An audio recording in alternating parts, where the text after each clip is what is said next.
I met a gypsy.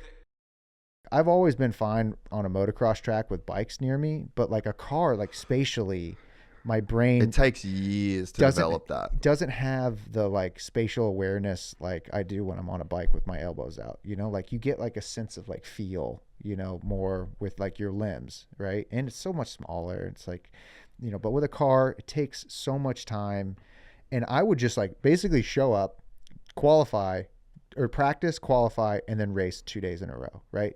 In a car I'd never been in, on a track I've never been on, with people who are like, you know, like this is their thing, right? Yeah, and they're so, kind of like stressing a bit. and they're stressing a bit, Yeah. and I'm just like, yo, what's up? Yeah, Yeah. what's up? What's up, man? Like, but I'm so competitive, so like the competitive part of me, it like drives me crazy when I don't do well, right? So it's like it's this like weird thing to where like I want. Oh shit, sorry. No, good. Hey, do your thing. Uh, Was there another one? yeah. Is this the thing? I'm going to record on this camera. Oh, okay, so cool. It's good timing. That is perfect for my meeting. Okay, that's why I set that up for. I set that up for you. They're super competitive, and it's like I can lay down a qualifying lap that's within a couple tenths of the top guy, but now racing from the jump to be able to lay that lap down, like lap after lap from the get, is like a completely different skill set. Like seat time is like invaluable when it comes to this shit, you know? Yeah. And it's like one of those things where I just always assume like, yo, you know how to like drive a car. You technically have like the skill and like, you know, the like talent. And I you know, guess. like the concepts. You know the concepts of it, but it's like it's so difficult. And you're like, you know, like mistakes. I raced at Sebring, and I ran the car into the wall at Sebring, and I was like, I don't know, like maybe 10 foot off a braking mark that I blew, and then ran the car into the wall. Like, yeah, because you are on a limit. you're on a limit. Yeah. Like you gotta hit it. You gotta hit your marks, right? If you're gonna do if you're gonna be on pace with the guys who are running at the top, like it's such a fine line, and that's how it is in like I think a lot of sports, motocross. And, Oh, yeah, you know, for like the top guys are within, you know, and this isn't like I'm not top guy racing. I'm not trying to equate But myself to that. But you're in like, but it's relative. Yeah, it's like all- you're in a class. There's a dude that's winning. Right. He's setting the pace, Right, and he's then setting you've the got to pace. be on those marks. right, and it's just like I guess it opened my eyes a bunch into like the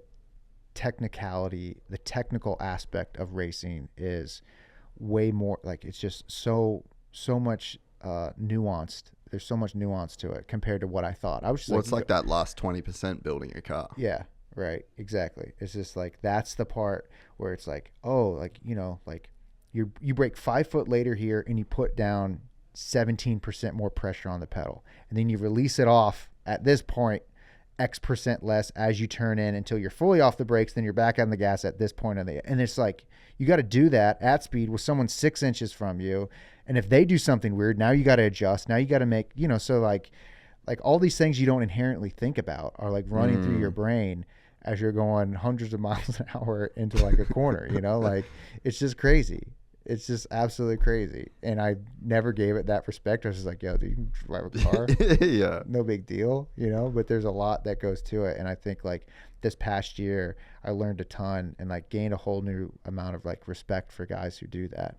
And like the F1 guys, they're on a different, they're Out of control. I mean, everyone thinks you could be a race car driver. Those guys are insane. Their brains are insane. You know, they're like reactionary, like geniuses, I guess if you could call them that. But Well, the crazy thing too is like they don't even know how they do it. yeah, So like I'll talk to like Baku. That's mental. yeah, And like I was watching like a clip of DR doing like his quali lap or whatever. It was like on Instagram, and I think it was like a helmet view or like an in car. And I'm like, bro, what the fuck are you doing? Like how can you do? And then he's like, man, the crazy thing is I don't even fucking know. Like you guys have just been doing it so long yeah. that you just get there and you do it. You do it. But it's like the level that those motherfuckers are operating on. Crazy. And then to have a guy like Max, who's clearly the best. It's like a step above everyone else. It's insane, Right. dude. It is insane the level that like a human brain can operate with enough Yeah. training, you know? At Coda last year, I rode in a car with Max, Oh. He gave me a ride around. There's like a track outside of Coda. I can't remember. It's like a private track, and that Civic Type R was doing like a new release, right? So we get in the car with Max, and some of my buddies, actually the Hoonigan guys, get in the car with Checo, and we're the first two cars of the day. Like they have a bunch of press people in there, right? And they'd done one lap at this track, never been to the track before, never been in this car before, and they put us in the car, and then these guys are going at it, and I'm like, what in the fuck is going on? I'm like, and I'm talking about, dude, they're like inches from each other, like they need these cars for the rest of the day. Right? But there's like something where they're just like battling, right? And I was like, yo, if you can overtake Checo, like go for it, because Checo was in the lead car. Shouldn't have said that, because then he goes into like this like into the straightaway, and like basically like just cuts Checo off and like slams the car into the corner, hangs like a tight left, and like we come back around, and I was just like, dude, he's just like in it to him, just cruising, absolute like, dude, like nothing, he's going like 60 miles an hour. It feels like we're flying, making all these decisions. And I guess the thing I don't understand is like, okay, think about it. A car, like the modern day automobile is what, 100, maybe let's just say 115 years old, right? Yeah.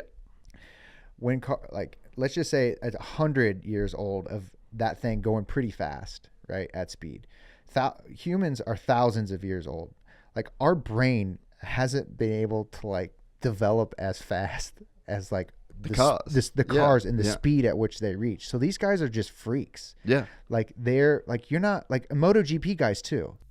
We're excited to announce the launch of our new membership site, gypsytales.com, packed with exclusive content and perks that you won't find anywhere else. This is your chance to become a part of the Gypsy Gang. And as a special bonus, if you sign up to an annual membership, you'll be entered into the draw to win our custom-built TC125. Gypsy Gang.